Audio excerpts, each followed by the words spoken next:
Downhills, I'd say the Formula One racing of mountain bikes were seriously high speeds. I think last year their fastest track was like 80 kilometers an hour, and we've literally got a helmet on. We don't really wear any armor, just wind resistance and many other reasons. It's just as fast as you can go for 4 minutes, and it's not, it's not tarmac, it's not smooth roads. There's jumps, there's roots, there's rocks, and it's very freeing. Like it's just you in your helmet doing what you want to do, but you're on the floor before you even realise what went wrong.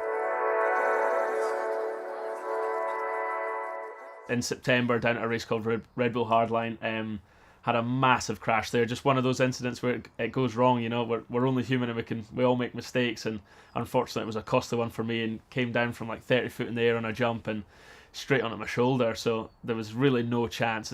If I had armour on or not, it honestly wouldn't have made a difference. You're falling for that height, the impact's that big that something has to give. So a friend of mine had actually had 2 shoulders, I think, done by Gordon.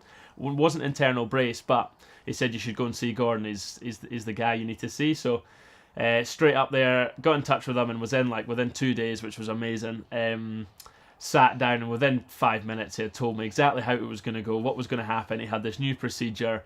If I was interested in trying it, he could get me back in like half the time, if not less, to any other conventional method. So straight away, being in the position I was in, that was absolutely the route I wanted to go down. Well, Reece fortunately has just caught the wave in terms of technology changing practice, and he's benefited from the internal brace technology.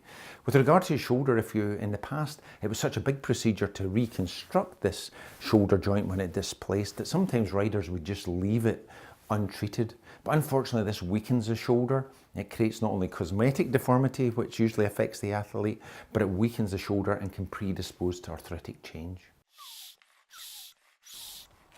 In the past, it would involve extensive surgery and prolonged immobilisation.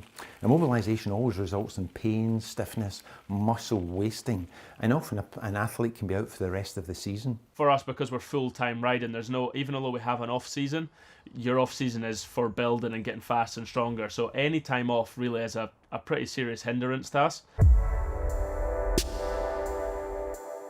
In Reece's case, we were able to mobilise out of a sling within the first few days. He was back on his bike within a matter of weeks and competing once more with a strong, stable shoulder. I trusted him and believed him, and I wanted to be back within that time. So I'd done all the steps that he told me to do, and yeah, sure enough, within 4 months I was back racing a World Cup again. Now it's 110%, if not better than my other one. It's never misses a beat.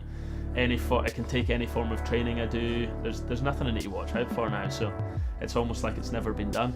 Every time anybody asks me, it's like there's nobody else I would suggest or recommend than Gordon Mackay is absolutely the guy to go to. It's just that constant niggle day to day is just not fun to deal with. So to go in, get it fixed, and be on the mend, and then be 110% back to playing sport or whatever you used to do is such a great feeling. The mountain biking population is a bit unique, and it was great to follow each stage of his recovery and eventually see him back in action.